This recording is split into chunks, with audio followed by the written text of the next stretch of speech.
विवेक माधुरीची वाट पाहून कंटाळला होता. रोजच्या प्रमाणे 5 वाजता भेटू म्हणून सांगितले होते माधुरीने, आणि आता 6 वाजत आले तरी तिचे येण्याचे काही चिन्ह दिसेना. फोन पण बंद लागत होता माधुरीचा. विवेक कंटाळून निघाला. मनात असंख्य प्रश्नांचे काहूर माजले होते.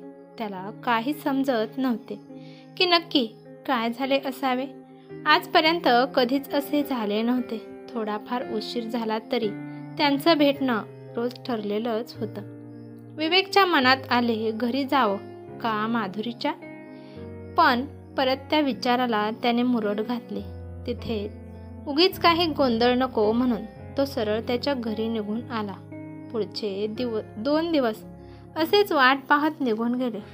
त्या दिवसांपासून माधुरीचा फोन पण बंद लागत होता. आता मात्र विवेक खूपच काळजीत पडला. त्याने दुसऱ्या दिवशी माधुरीच्या घरी जायचे ठरवले. त्याला दुसरा काही मार्ग दिसत नव्हता. त्याने ऑफिसमध्ये फोन करून सुट्टीसाठी परवानगी मिळवली. दुसऱ्या दिवशी तो सकाळीच आवरून निघाला. एकदम घरी जाणे योग्य नाही म्हणून तो पहिले माधुरीच्या ऑफिसमध्ये गेला. तिथे माधुरीची मैत्रीण विवेकला भेटली. तिला पण काहीच माहीत नव्हते. ती पण माधुरीला फोन करून दमली होती. माधुरीच्या काळजीने तिनेही आज दुपारनंतर सुट्टी घेऊन माधुरीकडे जायचे ठरवले होते. विवेकला आपण सोबत जाऊ असे सांगून तिने विवेकला माधुरीच्या घराजवळ असणाऱ्या मंदिराजवळ थांबायला सांगितले. दुपारी दोघेही माधुरीच्या घराजवळ पोहोचले. घर बंद होते. दोघेही चकित झाले. असे काहीच न सांगता माधुरी कुठे गेली असावी. शेजारी चौकशी करताना त्यांना माधुरीच्या घरचे सगळे कोणालाही न सांगता पहाटेच निघून गेले असल्याचे कळले.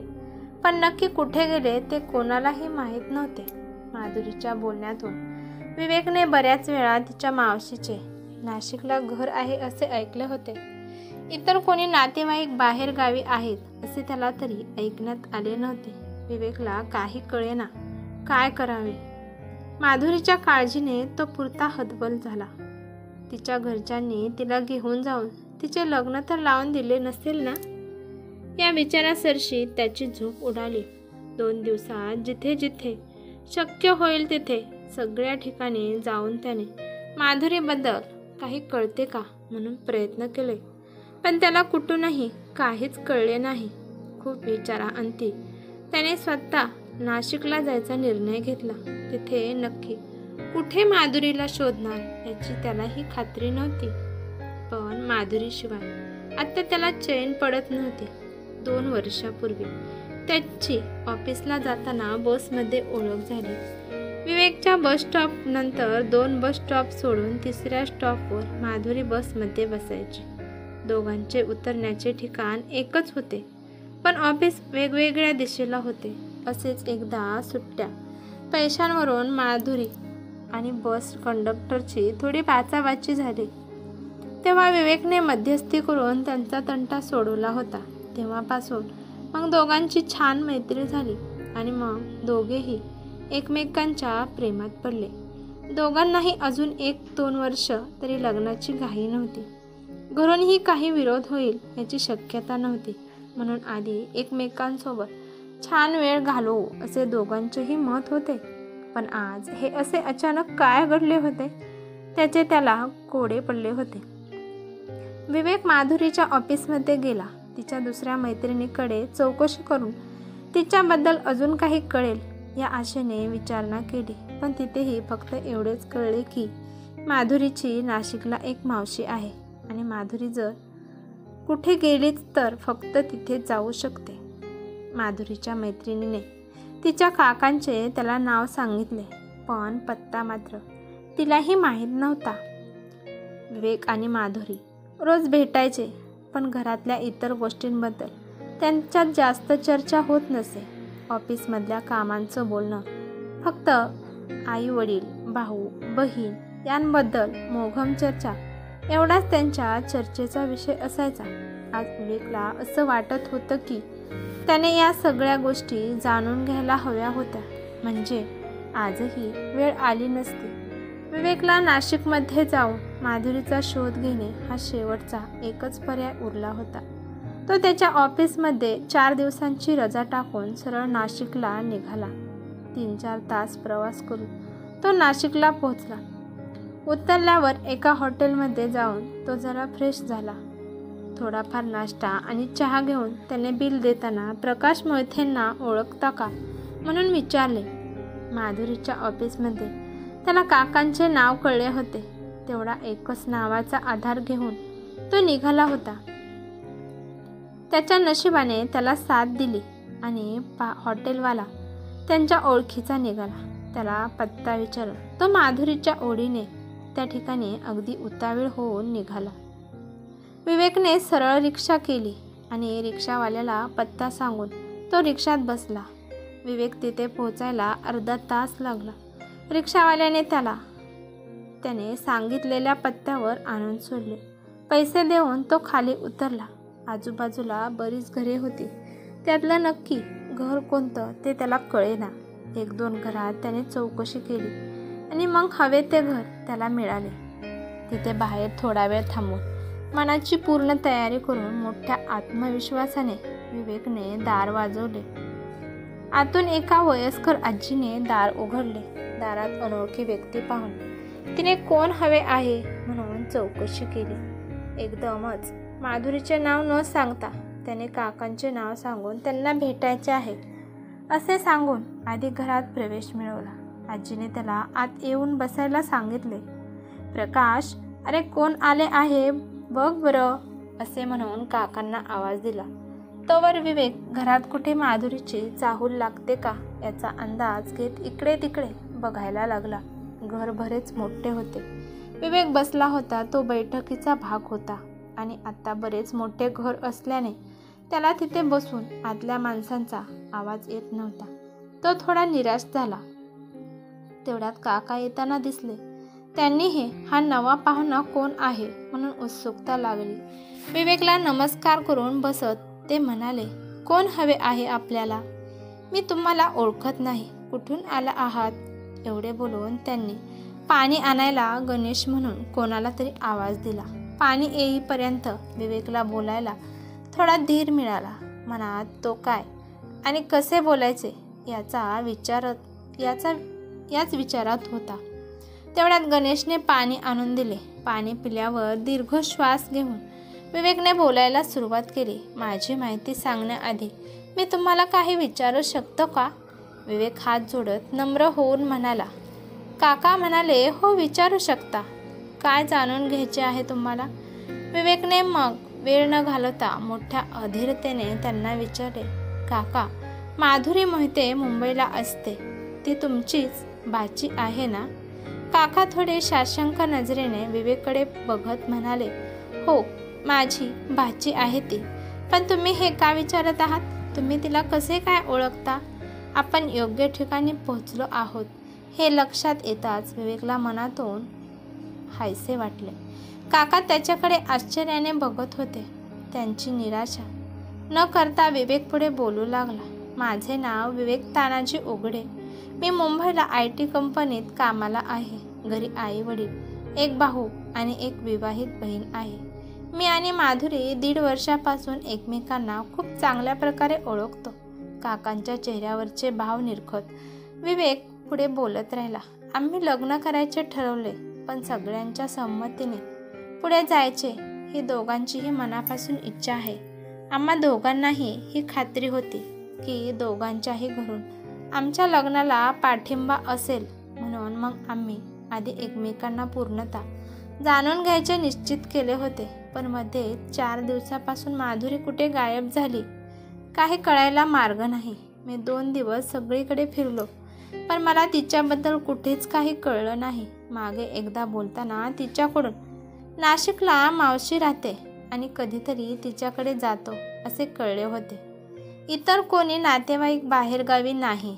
आणि तिच्या घरी गेलो होतो तेव्हा शेजारच्या माणसांकडून ते सगळे बाहेरगावी गेल्याचे कळले.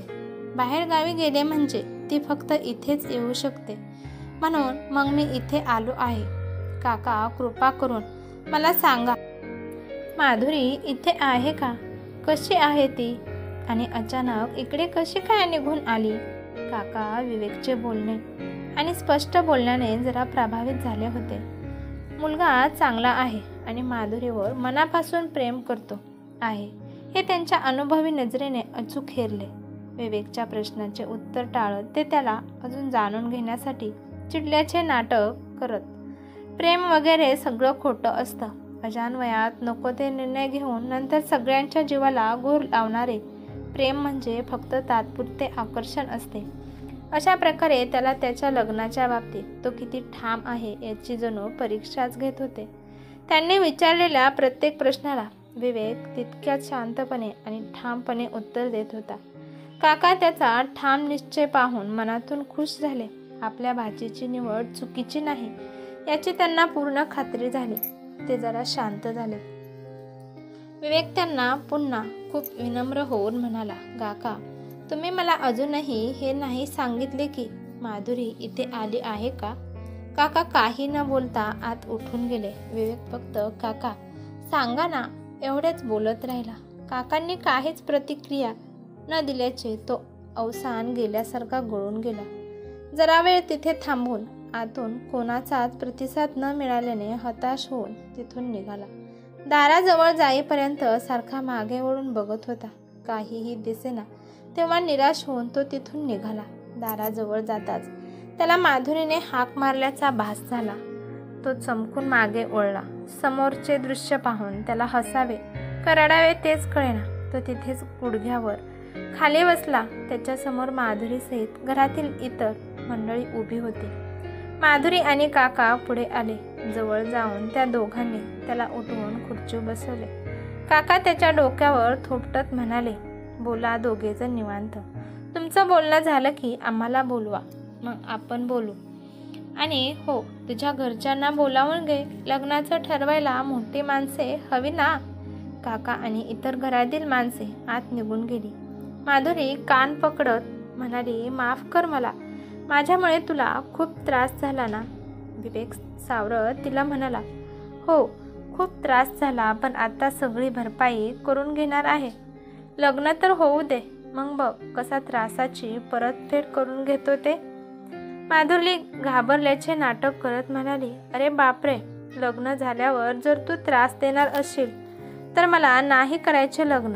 विवेक तिच्याकडे बघून हसत म्हणाला, बरं ठीक आहे, नाही देणार त्रास. मग तर करशील ना लग्न? विचार करायला काही हरकत नाही. माधुरी त्याची अजून खेचतच म्हणाली, म्हणजे तुला अजूनही वेळ हवा आहे का विचार करायला? विवेक आश्चर्याने बोलला. तसे मग दोघेही मनापासून हसले.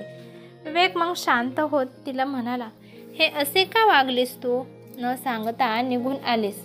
थोडा पण विचार नाही केलास ना तू माझ्या अशा वागण्याने? तुझ्या अशा वागण्याने माझी काय अवस्था होऊ शकते ते? माधुरीचे पण डोळे भरून आले. ती बोलली, त्रास फक्त तुलाच झाला आणि मला काय आनंद होत होता का असे करून? मग का असे केलंस? विवेक काळजीने बोलला.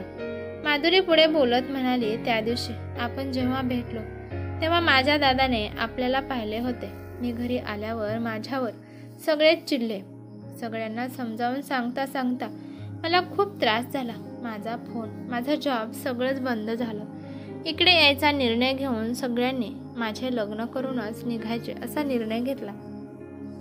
त्यात त्यांची चूक नाही. प्रत्येक आई वडिलांना आपली मुलगी वाईट वळणाने जाऊ नये असेच वाटते. त्या काळजीने त्यांनी हा निर्णय घेतला.